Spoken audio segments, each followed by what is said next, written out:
The Ag Tribes Report is brought to you by Legacy Interviews, a video service that captures people as they really are, so the future knows who they really were.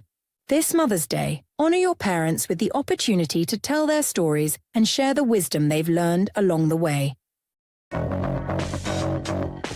Welcome to the Ag Tribes Report, a breakdown of the top stories affecting the culture of agriculture, with your host, Vance Crowe. The report begins in 3, 2, 1. Let's begin. Welcome to the Ag Tribes Report. I'm your host, Vance Crowe. Each week, I bring on a co-host that represents the perspectives of one of the many ag tribes that collectively make up U.S. and Canadian agriculture. This week, we have Jake Joraanstad, co-founder and CEO of Bushel, an agricultural technology company based in Fargo, North Dakota. Jake has built Bushel into a platform that digitizes the messy middle of the ag supply chain, connecting grain facilities and farmers across North America. He's also an active figure in the entrepreneurial community, having co-founded Emerging Prairie and supported various startups initiatives throughout the region. Welcome to the show, Jake. What have you been paying attention to lately? Thanks for having me, Vance. Well, you can imagine everything from tariffs and the effect on what we're thinking about in ag to spending some time with the agriculture secretary here in North Dakota. Madam Secretary was here just this week. So we've been in it and seeing what's going on behind the scenes. It's been pretty incredible. And what was meeting her like? We got lucky. So Grand Farm here in North Dakota, we have this program going on, and they hosted a private dinner later that evening when she was visiting just a couple days ago. Secretary Rollins, and Senator Hoeven as well. And first off, really impressed with her candor and her willingness to hear what people think straight and give straight answers back and what she's challenged with. My feedback is, coming out of that discussion that evening, I'm pretty bullish that we're going to get somewhere. Man, we can stay here and explore this a little bit more, because I have kind of become under the impression that she's like a super FFA officer that walks around and, poses with people and says like pretty cliched things. But you're saying no, she actually said real things in that conversation? Let me say this. So if you've ever met maybe Senator Hoeven as well, right? They have a situation they deal with when it's public and it's media and there's reporters around. They have to say certain things and they have to be a certain way. When you get in private conversation, when there's no media allowed in the room, they're business folks who are here to figure out the problem. And that attitude was clear in the evening. And so we spent time together, and she heard the issues. She knows about this 301 shipping issue, where we've got Panamaxes that get fined $1 million every port they come to in the U.S. If they were to come here to get our beans, it's not going to work. Might as well not have any beans at all if that's what's going to happen, right? To the issue around the E15 mandate and why we haven't been able to get there. She heard it direct from the group. She gave direct responses. She takes her own notes along with her team. She's able to recap really well at the end of the conversation what she's hearing, and is like knows what the issues are. But then it's like behind the scenes, they're going to call X, Y, and Z. She's got the president's ear. This is like, there's real work happening, but they also have to show up and represent U.S. agriculture to the farmer too. But it was really incredible to be part of. Jake, this is starting out good, because at the very beginning, I'm like, I don't know. But if you're saying that she's out there doing stuff good, that's fantastic. All right, let's get into the show. This week on the Ag Tribes Report, we're going to be discussing the USDA language ban under the Trump administration, China barring major U.S. soybean distributors, a proposed food dye ban that may impact farmers, and U.S. farm fresh food initiatives that is supposed to be coming to agriculture. We're also going to do the Bitcoin land price report. We'll hear Jake's take on the Peter Thiel paradox, and we're going to learn about his worthy adversary, and we're going to try and do all of that in just 30 minutes. So let's get started. First up, headline 1, USDA bans language under Trump administration. The U.S. Department of Agriculture under the Trump administration had a leaked memo that has revealed there are bans on terms like climate, safe drinking water, and greenhouse gas emissions with the agency. This move, described as a purge of woke language, could stifle scientific research and rural aid programs, potentially reshaping how agricultural communities address environmental challenges. I think you can kind of tell the the slant of the writer of the article. Farmer and rural advocates might see this as an attack on progressive farming practices like those practiced by Zach Smith, and deepening a cultural divide between traditionalists and those pushing for sustainable, focused agriculture. Jake, they're talking about banning language, and a lot of people in ag don't like a lot of the policy that they're talking about. So, what do you think? Banning language but freeing farmers? Where do you think this goes? I don't think a lot of it matters on that topic. We in the ag space have said, hey, since the new group's here, we're not talking climate smart anymore. We can talk regenerative, maybe. We can talk being good stewards of the land, which every farmer I've ever met is.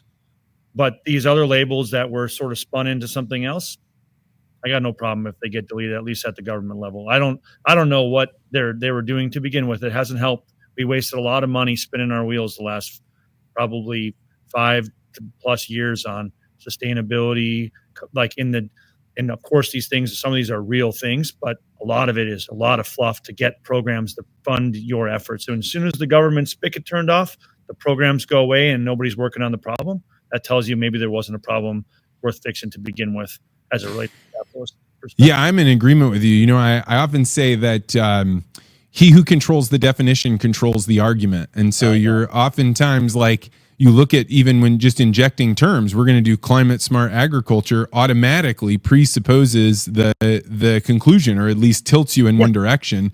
And so while I'm like, banned words is not a good way, but that's really just the framing of the U.S. government doing policy by moving words and definitions out of what they're doing. And the government can decide what they can and can't say for themselves. They're not telling us we can't say those words. This is just a policy internally at the government, like stop using the words that people don't appreciate in some parts of the world, and let's just get to the real business. I'm fine with that. We can call it whatever we want. But how long do you think between when climate smart ag goes away and the carbon pipelines go away? Well, if the business is real, it should not matter. It should not be related to the terms. If the carbon pipeline is a real path that is actually sustainable without subsidies from the government long term, then maybe it doesn't really matter. But if it can't get done for business reasons, then maybe it's not a good business to be in to begin with. That's just a simple way we should operate. You and I are in total agreement on that one. And I think we're going to find out when that money runs out, or when all of a sudden governments aren't giving airlines, money because they're saving carbon credits or whatever kind of craziness they're doing. Voluntary carbon markets are the most ridiculous idea I can imagine. The idea that you would voluntarily waste your shareholders' money on credits that are imaginary in some respects and certainly hard to measure is absolutely wild. Of course, that's not sustainable.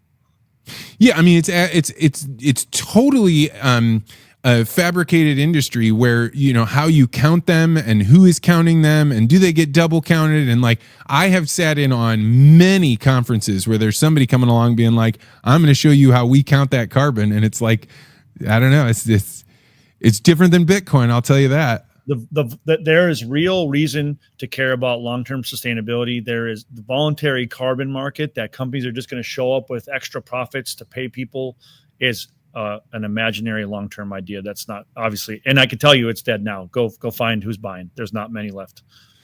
Headline number 2, China bars U.S. soybean distributors. China has reportedly barred the 3 largest U.S. soybean distributors, CHS, Louis Dreyfus, and EGT LLC, from operating within its borders, intensifying the ongoing U.S.-China trade war. This move, reportedly in early March, follows the U.S. tariff hike of that's just been going on back and forth. In fact, I'd hate to claim numbers right now because they keep changing. They were going up yesterday and then back down, and who knows. The ban threatens to have significant economic fallout, with estimates suggesting a $5.9 billion annual loss for U.S. farmers as China shifts to alternatives like Brazil. The IMF warns of slower global growth due to these tariffs, potentially squeezing rural communities even further. Jake, the backbone of the U.S. economy, it's agriculture. It's being held up by, whether these trade deals should go through or not. And we've got an unrelenting push for exports, because if we don't export, where's this stuff going to go? How are you seeing this impact your ag tribes? Well, I have to keep a little bit tight on, some of the learnings from this week, just because it was sort of behind closed doors and it's not a media public thing, but there's trade deals getting done. Publicly, the secretary said next week we'll hear some of the first ones will be announced properly. So this won't be like they're coming or they're going to, hey, these are the ones, here's the deals. So I think we're going to see that next week. I'm going to take her at her word for it. The other thing is this entire effort is truly to put China in a position where they have very little leverage. And the only way I think our current administration thought that was possible was to turn the entire world in our favor, to try to get us to fight China together by basically creating leverage and then working from there. And it's really hairy. It's obviously unpredictable. Nobody knows for sure if it's going to work, but their view has been this is the only path to get this leveled out. Obviously, this is retaliatory. There's other things going on, but I think we are going to end. I'm an eternal optimist. I'm an entrepreneur, so this is what we do. I think we're going to end in a place where the overall tariffs to our country have lowered on average around the world. Hopefully, that's the case all around. And China's the real question mark. Of course, this matters. Now, China can buy a lot of soybeans from Brazil, but only part of the year. We all know this. And they can't buy all their beans from there right now. Maybe they would sometime in the future, but today they will starve if the U.S. cannot deliver them any beans. They will not have the stocks at some point in the coming year, maybe. And so something's got to break somewhere, and we're going to see, I think, sooner than later. Yeah, I think this is going to radically shift things over time. If China does continue, even if the tariffs are off and they decide, hey, well, we're just not going to do business with these people, we're going to continue to increase, our shipments from Brazil. Certainly, there's not enough out there right now to do it without the U.S., but maybe this forces the U.S. to think about its crop mixture, because if we don't have export markets like we used to, maybe beans won't be the crop that we do. I'll tell you a quote. I won't tell you who said it, but they said, if this was at dinner, if we have 10% tariffs on our beans in Asia, if we have 10%, don't worry about the ships, because we're not going to need them. There will be no beans to be sold into Asia. And so we can solve the ship concern 301, but if we don't eventually get tariffs leveled way down to where we can sell competitively our own beans, we won't have any reason to ship any beans. And you know what that means, because we got more beans than we consume right now. So that's the problem. All right. Headline number 3, proposed food dye ban and its impact on farmers. I had this sent to me not once, but twice. This story was sent to me. A proposal backed by Robert F. Kennedy Jr. aims to ban artificial food dyes like red number 40 from the U.S. food supply. Per NPR, Kennedy cites health risks like hyperactivity in kids, and even though there's industry groups that dispute this, the FDA is reviewing it with the decision pending. Farmers face mixed impacts. Corn and soybean growers may lose demand from processed foods, while other farmers like beet and turmeric farmers could benefit from the natural dye shift. So there's going to be winners and losers anytime you make a big change like this. But what do you think, Jake? Should we be unilaterally banning dyes that otherwise groups have said, government agencies have said they were okay before?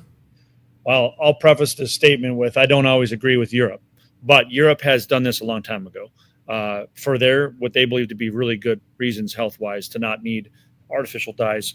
Let's be honest, maybe you can decide whether you think you should drink Mountain Dew or not, but yellow dye in Mountain Dew is not making the flavor different. It's just in our head what that is perceived to look like. That's the dye, right? And the same thing with all the reds and everything else that we see. It's all just more kind of been ingrained in our brains that that's what the color should look like and the flavor should taste. There's nothing real about that other than it's something that makes us feel good about it. I have no problem banning dyes. I'm pretty sure it's happening. 2026 is probably the time frame it's going to be done here if they don't overrule it. I'm not opposed to it, and I think the real agriculture market that actually has alternatives to these dyes will benefit, and that's maybe a good thing. I hate picking winners and losers. Sometimes the government does that. I'm not a huge fan, but if we can reduce the requirement of having artificial anything in our food, it's probably for the better. I don't see a problem with this. Yeah, I mean, personally, I don't want to be imbibing the dyes, and I don't want my children. I'm very suspect of somebody just coming in and being like, nope, you're not allowed to use that if there's no evidence, right? This becomes a very dangerous thing. And to your point about Europe, I mean, there is so much about European food culture that they present as doing sustainable or as doing like the more healthy way. But the reality is like things like, oh, we have a GMO ban. Well, they just have a GMO ban so that way they can continue to have small farms. They don't want them to grow massively. They import their GMOs, but they put this out there like they don't have GMOs, they don't have glyphosate, but they do. And I suspect something like that is going on with these dyes. And that's what makes me uncomfortable about this conversation, because if we start to be like, they did it, they're probably better off, then you can do that about glyphosate and you can do that about every other chemistry that's being used, that we should be using some standard, some scientific, like this is the level we go. And if you show like to some degree that you don't cause harm, then you're allowed to be used, because otherwise we're banning stuff because the government politically wants to. Correct. And as a libertarian, proper libertarians would tell you, let anybody do whatever they want. Your point is, if we have true evidence that there is a challenge, then of course we should be doing what's right for everyone. But that's a really slippery slope, especially in government. I do think there's more than no evidence that that's a problem, but it's probably hard to argue that the whole thing should just be zero. But so I hear you on both sides. I don't have a big problem with the dye thing. And I kind of like RFK. I kind of like this guy. He's breaking stuff and willing to fight for a change in how we do things. I'm not opposed to, like, I'm kind of in the delete everything mode right now and see if we can't build something better. Yeah, and to be totally candid, I think that the FDA and the USDA, they have been completely co-opted by the system, right? They have created regulatory moats that would make it that if you want to get a new product in, it's going to be really difficult. And all the ones that are already in there, nobody's taking a look at. So I'm with you. Like, while I think RFK could be really dangerous, that danger comes with a lot of opportunity too. Yeah, we'll see. I do think he's a good person that's trying to do good things. So that helps a little bit. I think he actually cares. Well, speaking of good things, the U.S. Farm Fresh Food Initiatives is being promoted as a good thing. Touted by Fox News as a renaissance of agriculture, the USDA under Trump's administration rolled out measures on April 23rd to cut red tape for producers, streamline permitting for small farms, and boost timber production on federal lands. A new $50 million grant program targets rural co-ops to expand local meat processing, aiming to reduce reliance on corporate giants and keep profits in farming communities. Timber initiatives include easing logging restrictions on national forests, and which could be a boon for rural sawmills. This is a step to culturally revive the American agricultural system. And man, I like the sound of a lot of that. What about you, Jake? I'm the same. Deregulation. If the regulation is the reason why the big players are in it, then I think deleting the regulation is great news for everybody and at least builds equal playing field. I don't want to over-regulate to tell them it has to be small, for example. Like, let's just get rid of the reasons why small players can't participate. And there's this guy, I think he's from North Dakota. His name's Governor Doug Burgum, now Secretary Burgum. He's the reason why we're doing the restriction dropping regulations at the federal level. That's his job as Interior Secretary. So he's the guy. He's saying, hey, there's lands that we have, maybe not even great reasons why the feds have the lands to begin with, and we should be using our natural resources instead of worrying about importing wood from other countries when we could pay our own people in our own mills to make our own wood. What are we doing? Let's get to it. That's what's happening here. This is Secretary Burgum's involved in this for sure. I mean, nothing sounds better to me than this. This is like, if the government that's in there now can produce the sorts of results that you're talking about, deregulation. I mean, I'm one of those people that thinks the federal government shouldn't own that land. And so we should be privatizing it, making sure people that own it take care of it, and bringing back sawmills. I mean, the other big one, that's just a line in there, and it was very difficult to find details about this. So this is just, they're trying to get energy for it. But the one about making it easier for small meat producers, this is maybe singularly the most important thing that could happen for U.S. health. and that is the ability to get affordable food made in a whole bunch of different ways, where that way you don't have to just be in the commodity pork, pig, and chicken market. You can start creating it in different ways. I think that health will come roaring back if we have more access to locally produced food. And deregulation helps. And, back to the earlier point, this situation where we say, no, we're banning dyes is contradictory to deregulation. That's like regulation. No, right? So that's why we were queasy about the whole thing. But if it is bad or there's really no need for it, maybe it needs to be moved. I certainly would like to avoid having my son eat random things like that. And then back to the other side, let's deregulate. Let's use our own forests. Turns out trees grow, by the way. You just put more seed in the ground and trees come again. So it's not like they're gone forever. You can cut some trees down, regulate it less, and let's get some more American-made wood in this market. I mean, I think all of our construction prices would come down if we could cut more trees in this country.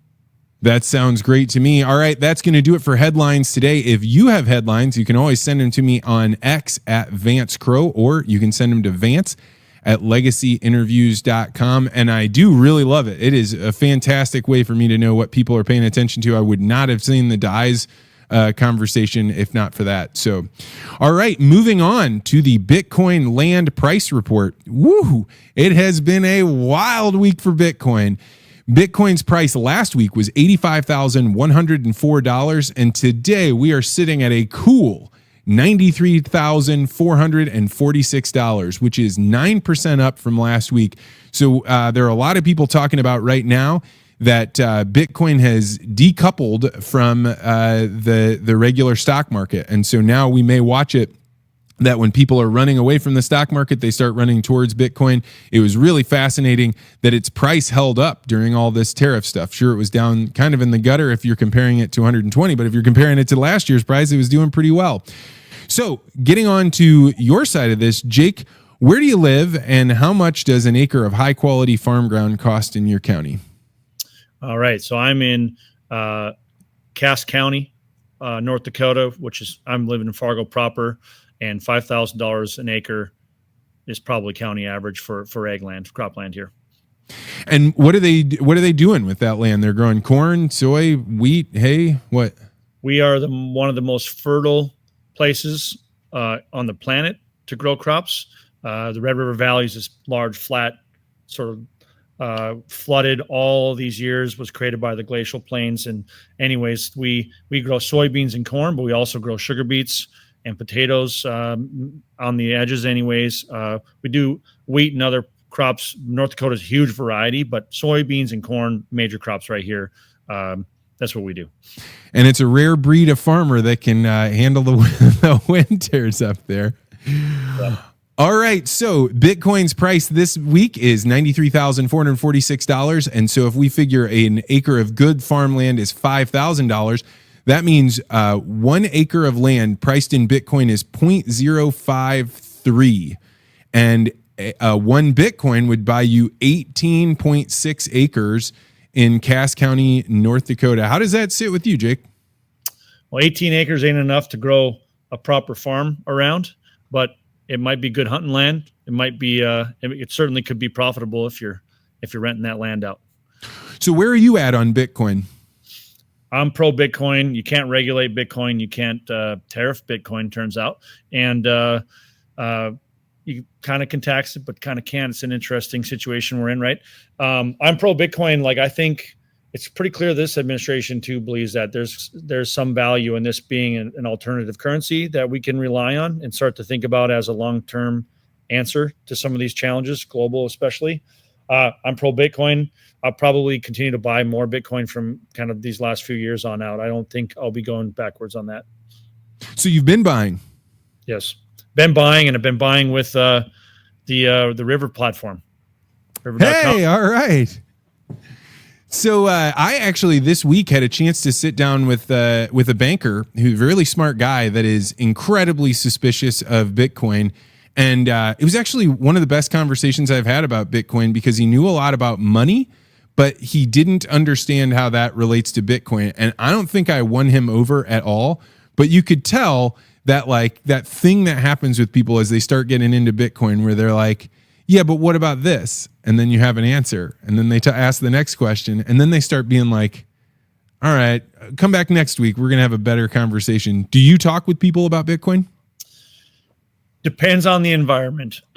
If I tried to pitch the broader ag world that Bitcoin was some sort of solve, they'd have a hard time. And they certainly are skeptical of blockchain. That was used as like the new thing to do grain contracts is going to be on the blockchain, and nobody can understand why it needed to be on the blockchain. And this was a thing, right? Bitcoin, different answer than that. But then you get into conversations at the bar, and a lot of farmers, tinfoil hats or otherwise, are buying Bitcoin too. And so you'd be surprised. I think a lot of us would raise our hands if you asked the ag world if you're in Bitcoin. Yeah, I'm not surprised so much anymore. I'm in agreement on that. It's been a wild ride to see how farmers have had to learn about Bitcoin, because you bring up that concept of the blockchain, and I see every once in a while people that I know and like propping up this idea of like, hey, we're going to move all these grain contracts to blockchain. I'll be the first one to tell you, blockchain without Bitcoin is bullshit. The only reason the blockchain matters is because it is final settlement. It means that money moved from my wallet to Jake's wallet, and we know for sure it's not going back. There may be other uses for blockchain, but they don't exist right now, and you'd be better off just using a database. But they're trying to graft off of the term blockchain in order to make it seem like it's a bigger, more robust idea. I have a similar take. I agree with that. Well, great. All right. Well, now I'm looking forward to your Peter Thiel paradox. But before that, if you've been interested in buying Bitcoin, I will include a link in the show notes to river.com. That's where I buy my Bitcoin. And if you buy it there, you will be supporting the show. All right. The Peter Thiel paradox. Jake, what is one thing that you believe that almost everyone you know disagrees with you on? I'll take this one with everyone that I know that's in ag. They have a problem with this view. They disagree with me on it. I believe we have hit peak internal combustion engine, and therefore we have hit peak gasoline, and the future of light duty vehicles is 100% electric, and the future of heavy duty vehicles will be renewable diesel. That's maybe a good one for the ag world, but electric vehicle fleet is not. But there's no path forward where your car that you drive around in town, even in rural America, is going to continue to be an ICE engine. It's going to go away. It's inevitable. We can debate how long, but this is the peak of that.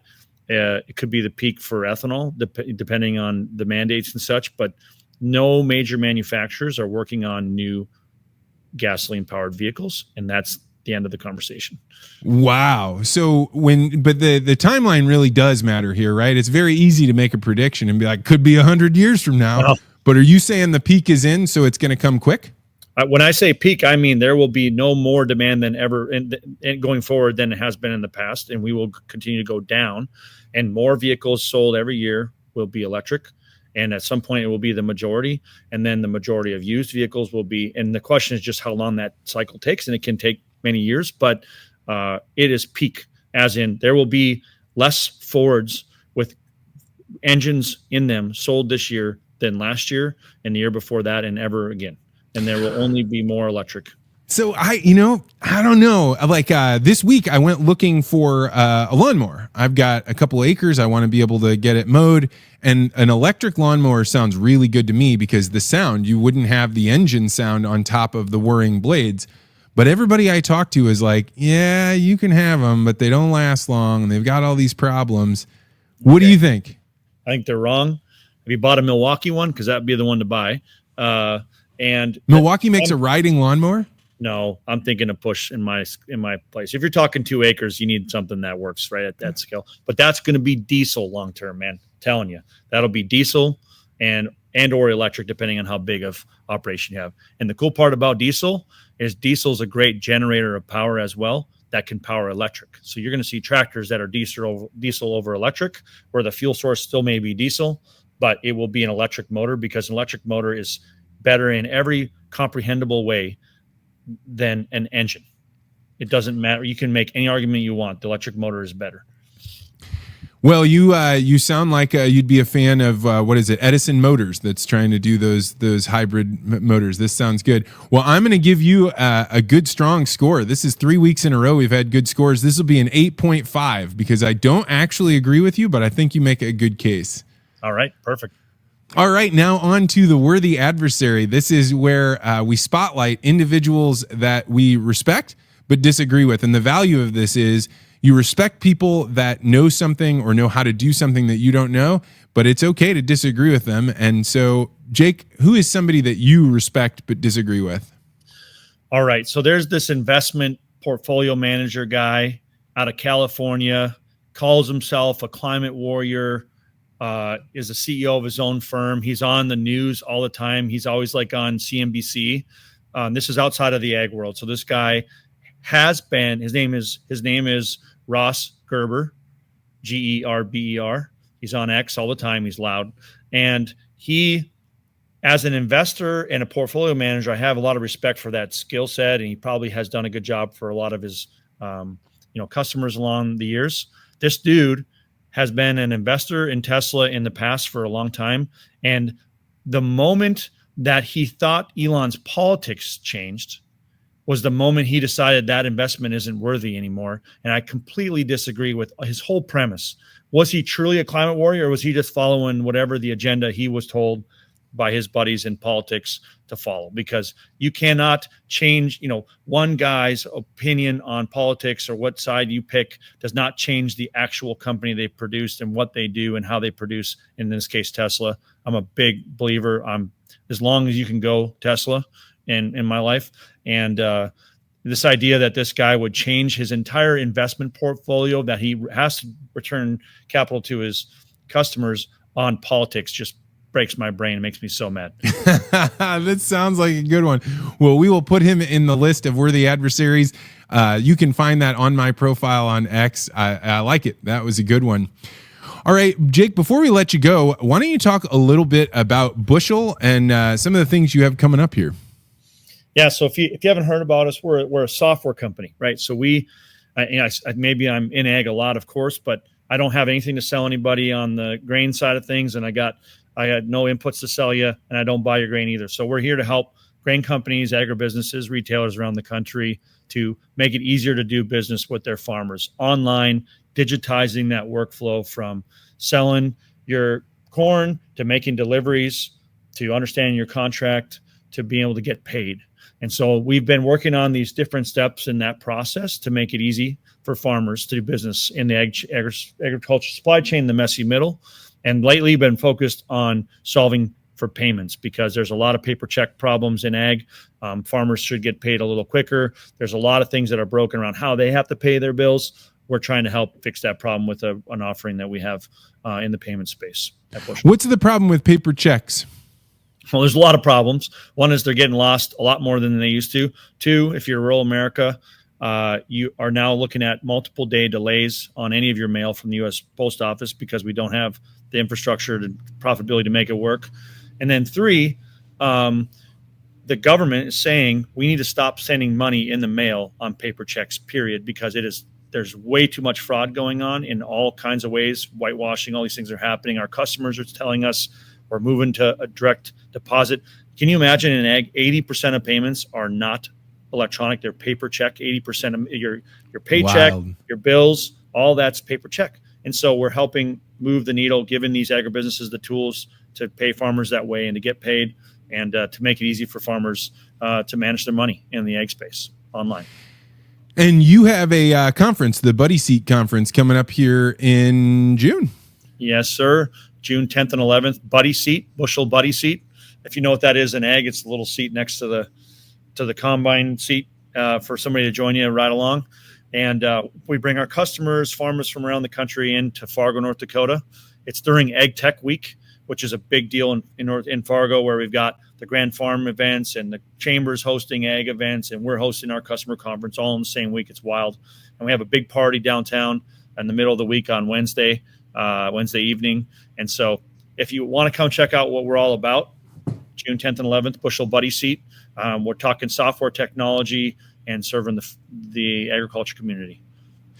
So I will actually be at the Buddy Seat Conference. They have brought me on as a speaker. I'm going to talk about the edge of chaos, like where new ideas come from.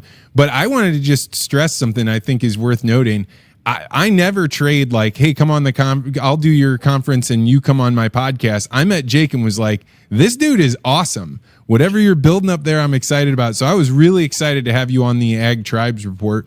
Before I let you go, we're just a couple weeks away from Mother's Day. So I've been asking people, what is something, this is going to catch you off guard, what's a saying or a phrase or something your mom used to say when you were growing up that you still remember today?